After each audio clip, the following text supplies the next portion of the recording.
আপু তুই কান্দিস কে? আরে ওরা ওখানে কি করছে? এই আমাকে বলে দিতে দেবেন না। আরে থামো থামো, তোমাদেরকে পুলিশে দিচ্ছে না, কিন্তু তোমরা কারা?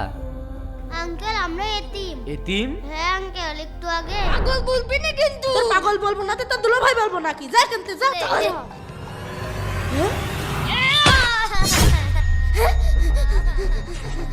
আরে আল্লাহ, মাথা ফাটে 2 লিটার রক্ত বেরিয়ে গেছে। এই কোথায় গেল? এই তোর পাগল ভাই কোথায়? আঙ্কেল আপনারা আমরা একটু তাকায় দেখ, ছেলেটার মাথা একেবারে ফাটাই ফেলেছে। এই শোন, তোর পাগল ভাই আমার ছেলের মাথা ফাটাইছে, 10,000 টাকা ক্ষতিপূরণ দিবি, তাড়াতাড়ি দে। আঙ্কেল এত টাকা আমরা কোথায় পাবো? আমি অত কিছু জানি না, হয় 10,000 টাকা ক্ষতিপূরণ দাও, না হলে বাড়ি ছেড়ে চলে যাও। এই যা, পাগল ছাগল নিয়ে চলে যা। যা যা। ঠিক আছে, তোমরা সাথে চলো। কোথায়? আরে সমস্যা নেই, আসো আসো। আচ্ছা ঠিক আছে। এই দাঁড়াও তো, তোমরা এখানে দাঁড়াও, আমি একটু ফোনে কথা বলে নি। আচ্ছা ঠিক আছে। ভাই দুটো জিনিস পাইছি, একদম খুশি। আরে হ্যাঁ হ্যাঁ, আমার সাথেই আছে। আরে এই আঙ্কেলটা কার সাথে কথা বলছে?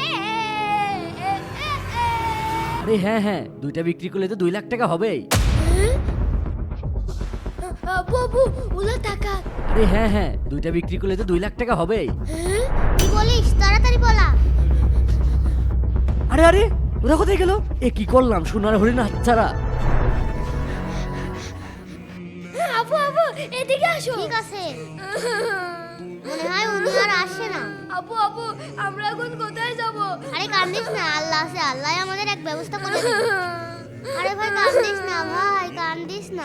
আলে আলে, উপর থেকে কি পড়তে? আরে হ্যাঁ সত্যিই তো। আরে ভাইয়া এগুলো কি? আপু দেখা তো কি? আরে ভাইয়া এগুলো তো সোনার মোহর। তুনার মোহন, আমরা তো ভালো লোকেই গেছি।